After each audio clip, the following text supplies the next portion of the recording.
Hello, dear bankers. Hello to everybody. A very very warm welcome to JIB CIB Prep. कैसे हैं आप सब लोग? आई होप सब मस्त हैं, ज़बरदस्त हैं। हम कर रहे हैं आपका सब्जेक्ट BRBL तैयार, जहां मॉड्यूल बी का यूनिट 11 आज करेंगे।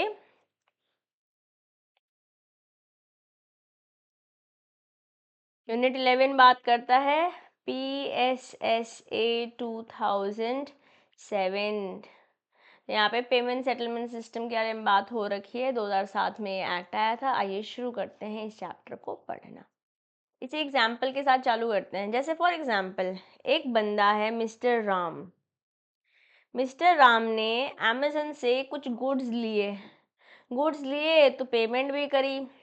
अब जो मिस्टर राम है, उनका बैंक जो होगा उसे हम बोलेंगे इशूअर बैंक। क्या बोलेंगे दोस्तों? Issuer bank. और जो अमेजन है, जिसके अकाउंट में एक्चुअली पैसे आने हैं, वो बनेगा acquirer bank. Let's say for example, जो इशूअर बैंक है वो बैंक ऑफ बड़ौदा है और acquirer bank let's say HDFC bank है। तो जो बैक एंड में ट्रांजैक्शन होती है, जो बैक एंड में सेटलमेंट होती है, वो गवर्न करी जाती है थ्रू PSSA। जब भी फंड्स इलेक्ट्रॉनिकली ट्रांसफ़र होते हैं तो हमारे पास दो पार्टीज़ के बारे में हम बार बार इस एक्ट में बात करेंगे। एक है सर्विस प्रोवाइडर, एक है सर्विस पार्टिसिपेंट। सर्विस प्रोवाइडर वो है जो ऑपरेट करता है सिस्टम, जैसे कि clearing corporation of India, card payment network, NPCI, ये सर्विस प्रोवाइडर है। और सर्विस पार्टिसिपेंट में सर्विस प्रोवाइडर तो आते ही हैं, प्लस उसके अलावा हमारे पास रेमिटर है, बेनिफिशियरी जो पैसे दे रहा है, जो पैसे ले रहा है। ठीक है, सिस्टम प्रोवाइडर तो है ही, उसी के साथ रेमिटर और बेनिफिशियरी भी पार्टिसिपेंट में आ जाते हैं। अब जो हमारा PSSA है, ये एक्ट आया था 12 अगस्त 2008 को, पूरे इंडिया पर लगता है। बेसिकली ये एक्ट का पर्पस ये है कि वो रेगुलेट करेगा, सुपरवाइज करेगा पेमेंट सिस्टम को। किसको? पेमेंट सिस्टम को हमारी कंट्री में। और जो डेजिग्नेट्स हैं वो है हमारे RBI जो है हमारी डेजिग्नेटेड अथॉरिटी है, जो कि रेगुलेट करती है, सुपरवाइज करती है। अब यहाँ पे एक सिस्टम है, या एक बोर्ड बोल सकते हैं, board for regulation and supervision of payment and settlement system. Payment and settlement system act ही है ये। इसका जो बोर्ड है बेसिकली एक कमिटी है RBI के सेंट्रल बोर्ड की, जिसके पास क्या पावर है कि वो ओवरसी कर सकती है, डिस्चार्ज कर सकती है जो भी फंक्शंस इस एक्ट के अंदर बता रखे हैं। कुछ डेफिनेशंस हैं, शुरू करते हैं। ज़्यादातर definition section 2 of that particular act में, apart from few exceptions like NI act, है ना। बट इस चैप्टर में कोई एक्सेप्शन नहीं है। इस चैप्टर में जो हम ज़्यादातर डेफिनेशंस पढ़ेंगे जो हमारे सिलेबस में, वो सेक्शन 2 में ही है।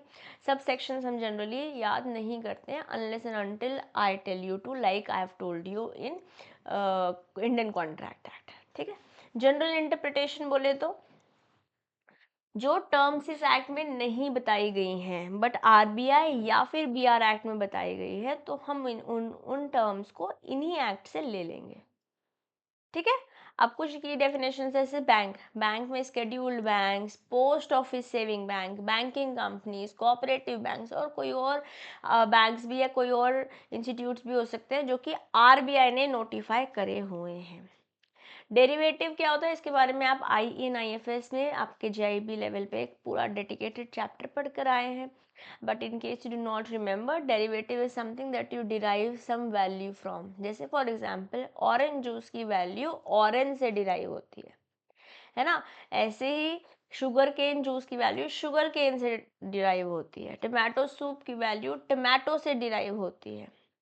जब भी आप किसी की वैल्यू किसी अंडरलाइंग असेट से निकालते हैं तो उसे डेरिवेटिव कहते हैं। ये वो इंस्ट्रूमेंट्स हैं जिनकी वैल्यू किसी अंडरलाइंग फैक्टर पे बेस्ड होती हैं, जैसे कि कोई इंटरेस्ट रेट, कोई एक्सचेंज रेट, कोई सिक्योरिटीज प्राइस। इसमें example swaps, options, forward rate और कुछ कुछ बातें हम टैक्स लॉज में इसके बारे में कर आए हैं। मैंने आपको कुछ सिंपल एग्जांपल से फॉरवर्ड फ्यूचर्स एक्सेट्रा समझाए थे।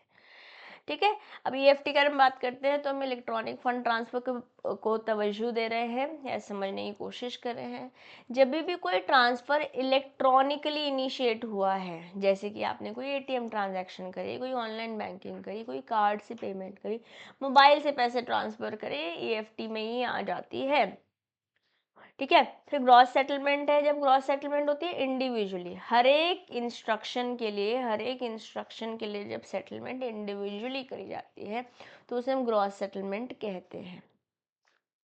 Okay. Issuer and legal entity identifier, LEI number के बारे में हम पहले पढ़े हैं, अगेन जेआईबी में, पीपीबी में पढ़ कर आए हैं। अगर आपको नहीं याद है तो बेसिकली इसे ऐसे समझ लेते हैं कि हर एक बेसिकली फिनेंशियल ट्रांजैक्शंस के लिए यूनिक आइडेंटिटी कोड है, एलईआई। ठीक है। बेसिकली क्या है, मेरी कंपनी है तो मेरी कंपनी जो भी ट्रांजैक्शंस कर रही है उसके लिए एक यूनिक आइडेंटिटी कोड है। इससे ज़्यादा हम डिटेल में नहीं जा रहे हैं। What is netting? Netting is determination of net payment obligation, मतलब अल्टीमेटली कितना पैसा आपने देना है। मान लेते हैं मैंने आपके कुछ पैसे देने हैं, आपने मेरे कुछ पैसे देने हैं, तो नेट ऑफ करके मैंने आपके कितने पैसे देने हैं, that is netting. Payment instruction, जब मैंने अपने बैंक को लेट्स से एक अथॉरिटी दे रखी है कि 10 तारीख को मेरे अकाउंट से ईएमआई काट देना मेरे हाउस लोन की लेट्स से। ठीक है। तो यहाँ पर ऑथराइजेशन दे रखी है कि पेमेंट इफेक्ट कर सकते हैं या तो किसी इंडिविजुअल से या किसी सिस्टम पार्टिसिपेंट से या बिटवीन सिस्टम पार्टिसिपेंट्स भी हो सकता है। सिस्टम पार्टिसिपेंट्स में रेमिटर और एक्सेप्टर तो आते हैं, उसके अलावा सिस्टम प्रोवाइडर भी आ जाते हैं। हमने जब सेशन आज का शुरू किया वहाँ पे हमने इस बारे में बात करी है। पेमेंट ऑब्लिगेशन, जो आपका पैसा बकाया है, बेसिकली जो आपकी लायबिलिटी है, जो आप डेट किसी और को ओ करते हो। ठीक है। Among system participants due to clearing और सेटलमेंट एक्टिविटीज। पेमेंट सिस्टम क्या है? एक ऐसी सिस्टम है जो फैसिलिटेट करता है पैसे देना, मतलब या लेना, जहाँ पे कोई पैसे दे रहा है, एक पेयर पेयर है और let's say there is a beneficiary. But इसमें क्या इंक्लूड नहीं होता है? स्टॉक एक्सचेंज इंक्लूड नहीं होता है। तो क्या पेमेंट सिस्टम में स्टॉक एक्सचेंज इंक्लूड होता है? नहीं, ये एक इम्पॉर्टेंट पॉइंट है, इसलिए मैं इसको थोड़ा सा हाईलाइट कर रही हूँ। पेमेंट सिस्टम में आप क्रेडिट कार्ड्स, डेबिट कार्ड्स के जो ये ऑपरेशंस हैं वो पेमेंट सिस्टम में ही आ जाते हैं। सेटलमेंट पेमेंट इंस्ट्रक्शन है। जैसे मान लेते हैं मैंने कोई इंस्ट्रक्शन दे रखी है कि मेरे अकाउंट में से एसआईपी काट लो। ठीक है, वो तो इंस्ट्रक्शन में भी आ जाती है, but settlement of payment instruction है। जैसे T+2 डे में मैंने कोई शेयर बेचा है, T+2 डे में वो पैसे सेटल हो जाएंगे, अकाउंट सेटल हो जाएगा। अगर मान लेते हैं मैंने शेयर बेचा था तो सिस्टम पार्टिसिपेंट में सारे बैंक, सारे एंटिटीज आ जाती हैं जो कि पेमेंट सिस्टम में आती हैं, including the service provider which I already told you. It also include the remitter and the acquirer. Okay. Then you have trade repository. Repository तो एक तरीके से बोल सकते हैं स्टोर, या आपका जो आपने एक जगह बना रखी है जहाँ पे सब कुछ कलेक्ट हो रहा है। ओके। तो ट्रेड रेपोजिटरी को मैं वो बोलूँगी एक ऐसी एंटिटी जो रिस्पॉन्सिबल है इलेक्ट्रॉनिकली रिकॉर्ड करने में या फिर डेटा और फिनेंशियल ट्रांजैक्शन को मैनेज करने में। बट ये कौन स्पेसिफाई करता है? आरबीआई ही स्पेसिफाई करती है। ठीक है। अब डेजिग्नेटेड अथॉरिटी ऑथराइजेशन कैसे है? यहाँ पे आरबीआई है डेजिग्नेटेड अथॉरिटी और ये बोर्ड के थ्रू करता है। इस बोर्ड में एक गवर्नर है। गवर्नर वो होगा जो आरबीआई के चेयरपर्सन है। मतलब जैसे चेयरपर्सन मैं हूँ तो मैं गवर्नर बन जाती हूँ, बट मैं नहीं हूँ चेयरपर्सन, आप हैं। एक्स ऑफिशियो मतलब because you hold a position at RBI as a chairman, therefore you are the governor of this board. Okay. Then you have deputy governor in charge of payment system, ये member है। One RBI officer nominated by it central board, ये भी member हैं। और 3 members होंगे जो कि central government ने नोटिफाई करे होंगे। क्या ये हमें याद करना चाहिए? हाँ, मैं सजेस्ट करूँगी कि ये हमें कम से कम 3 से 4 बार हमें से पढ़ना ही चाहिए, 3 to 4 times at least read.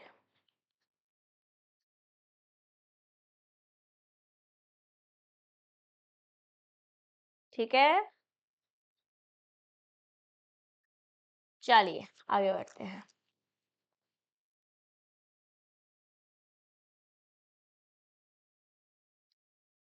Okay, authorisation to operate payment system section 4 इस बारे में बात करता है। प्रोहिबिशन विदाउट ऑथराइजेशन, कोई भी बंदा, कोई भी एंटिटी अगर आरबीआई के अलावा नहीं कर सकती पेमेंट सिस्टम को operate without the authorisation of RBI. But इसका एग्जेम्पशन है। मान लेते हैं कोई एग्जिस्टिंग सिस्टम है, मान लेते हैं एक्ट आया 2007 में, उस समय कोई एग्जिस्टिंग सिस्टम था, वो एक्ट आने के 6 महीने बाद तक ऑपरेट कर सकता है, ठीक है, और फिर उसके बाद अप्लाई कर देगा विद इन दिस पीरियड, अब वो आरबीआई के अंतर्गत आ जाएगा। Agents acting on behalf of others और companies handling inter group payment, इनको आरबीआई की ऑथराइजेशन नहीं चाहिए, क्योंकि अगर अब मेरे बिहाफ पे कोई एक्स बंदा काम कर रहा है, आरबीआई से मैंने ऑपरेशन वो ले रखा है ऑथराइजेशन, तो आरबीआई मुझे पकड़ेगी मेरे बिहाफ पे कोई काम कर रहा है तो, है ना। या फिर एंटिटीज़, ऐसी कोई एंटिटीज़ भी हैं जो आरबीआई ने एग्जेम्प्ट कर रखी हैं considering operational and policy reasons, because उनकी पॉलिसीज वैसी हैं, ठीक है। Retail clearing houses, RBI authorise कर सकती है कुछ एंटिटीज को जो कि मैनेज करेंगी क्लियरिंग हाउसेज, बट इनके पास कम से कम 51% इक्विटी होनी चाहिए पब्लिक सेक्टर बैंक की। यहाँ से प्रीवियस ईयर में क्वेश्चन पूछा हुआ है, इम्पॉर्टेंट है, ठीक है, it is important. Now refusal और रेवोकेशन ऑफ ऑथराइजेशन, जैसे मान लेते हैं किसी एंटिटी ने आरबीआई को अप्लाई किया कि मुझे ऑथराइजेशन दे दीजिए no to work under this PSS है।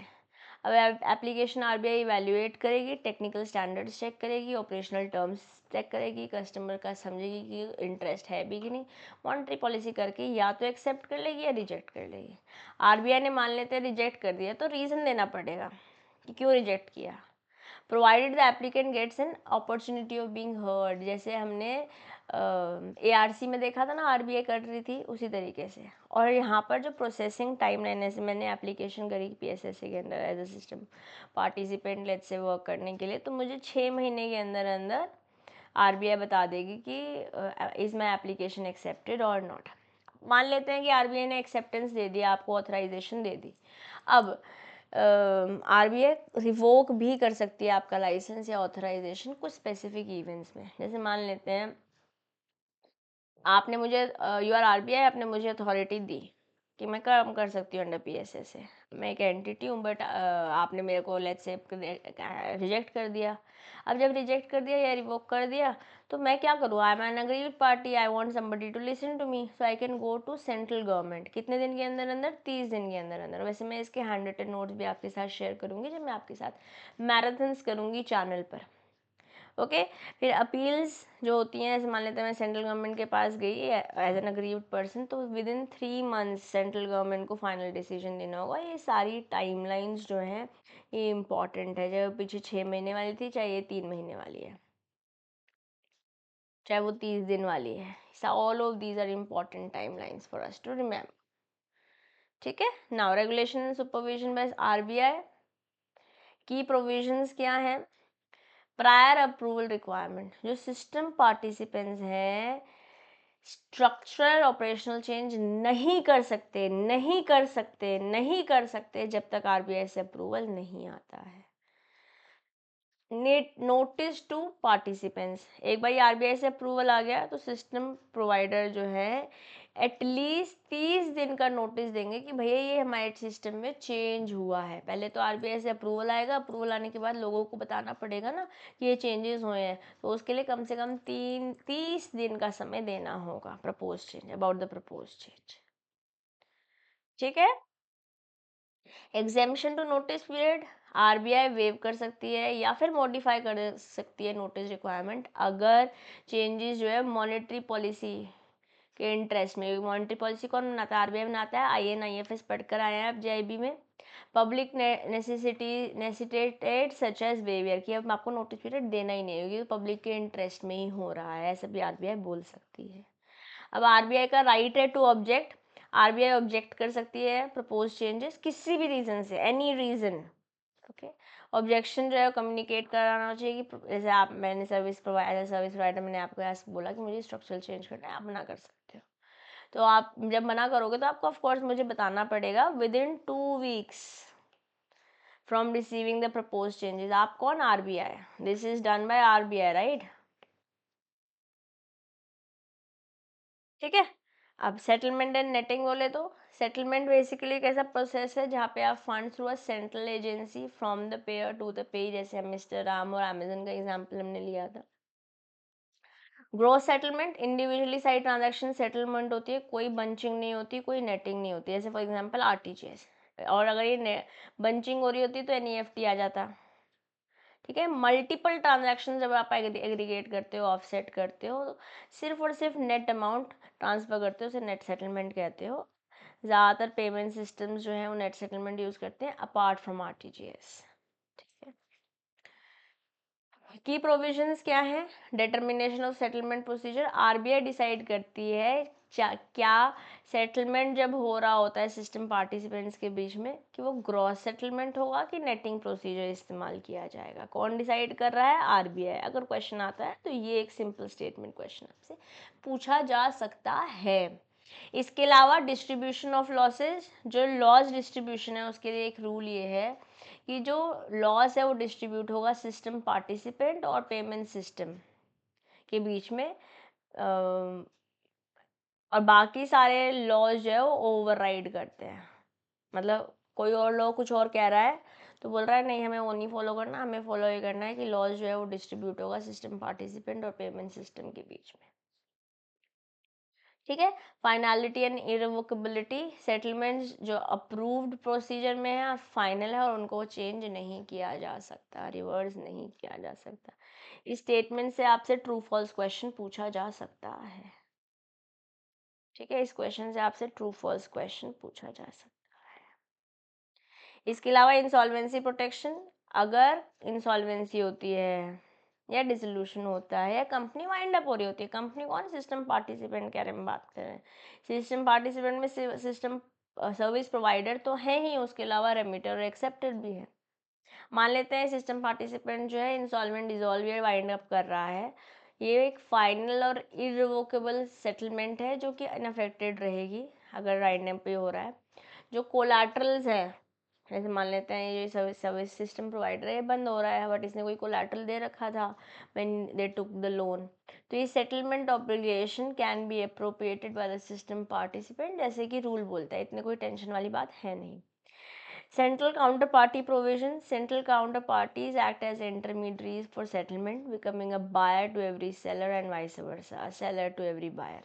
जो सेंट्रल काउंटर पार्टीज हैं तो बायर बन जाएंगे, सेलर बन जाएंगे। अगर आप सेलर है तो बायर बन जाएंगे, आप बायर है तो वो सेलर बन जाएंगे। Payment obligation and settlement system में सेंट्रल काउंटर पार्टीज इन्वॉल्व होती हैं, जो कि डिटरमाइन कौन करता है? Immediately upon insolvency and remain final. एक बार इंसॉल्वेंसी होगी उसके बाद वो फाइनल हो जाता है। Liquidator and receiver restriction, liquidator और receiver can not reopen settlement. एक बार फाइनल हो गया तो कोई भी इसको ओपन नहीं कर सकता, ये तो फाइनल ही हो गया, ये हमने पीछे भी देख लिया था, ये फाइनल ही हो गया। ठीक है। excess collaterals held by the central counterparty after fulfilling obligations must be returned, क्योंकि आपने पैसे तो मिल गए ना आपको, अब आप हमारे एसेट वापस करो, सिंपल बात है। सेटलमेंट्स को हम फाइनल मान लेते हैं, इरिवोकेबल मान लेते हैं जैसे ही ऑब्लिगेशन डिटरमाइन हो जाती है, रिगार्डलेस पेमेंट हुई है या नहीं हुई है। ये एक इम्पॉर्टेंट पॉइंटर है, मैं दोनों ही पॉइंटर्स को मार्क कर रही हूँ। और सेंट्रल काउंटर पार्टी मतलब ये वो सिस्टम प्रोवाइडर है जो कि इंटरपोज अपने आप को ऐसा दिखाता है या इंटरपोज करता है, बेसिकली ये कर रहा होता है ट्रांजैक्शन ताकि सेटलमेंट हो पाए। ओके। पावर्स क्या आरबीआई के पास? आरबीआई के पास तो पावर है कि वो रेगुलेशंस बना भी सकती है, नोटिफिकेशन दे भी सकती है, ऐसा ऐसा एक्ट ने बोल रखा है। स्पेसिफिक प्रोविजंस क्या है? कुछ बोर्ड के पास पावर्स हैं, कुछ फंक्शंस हैं, कैसे मीटिंग होगी, कितने लोग, कम से कम कोरम होना चाहिए, इतने लोग नहीं होंगे तो मीटिंग वैलिड नहीं होगी। किस फॉर्मेट में आप एप्लीकेशन दे सकते हो आरबीआई को एज अ सिस्टम प्रोवाइडर या सिस्टम पार्टिसिपेंट बनने के लिए। ओके। और उसकी फीस भी बता रखी है, किस फॉर्मेट में पेमेंट हो रखी है, होगी वो भी बता रखी है। किसको जा रही है? सबको आरबीआई या बोर्ड के पास जा रही है, आरबीआई वाले बोर्ड के पास जा रही है। किस तरीके से पेमेंट होगी, कैसे आपको फॉर्म सबमिट करना है, कैसे इन्फॉर्मेशन देनी है, कैसे रिटर्न देना है, या बाकी सब कुछ भी इस एक्ट में बता रखा है।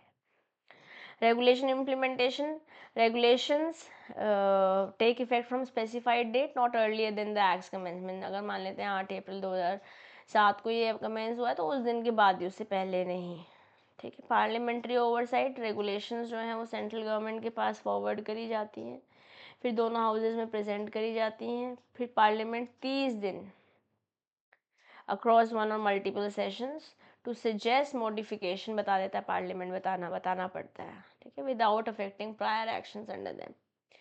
पेनल्टीज, आरबीआई पेनल्टी भी लगा सकता है ना, कंपाउंडिंग भी बोल सकता है करने के लिए। सेक्शन हमें याद करने नहीं है। की रेगुलेशंस क्या हैं? पीएसए से 2008 में कुछ रेगुलेशंस आए थे जो कि गवर्न करते हैं पेमेंट और कैसे आपको लॉ फॉलो करना है। एक अमेंडमेंट 2022 में भी हुआ है, ओके।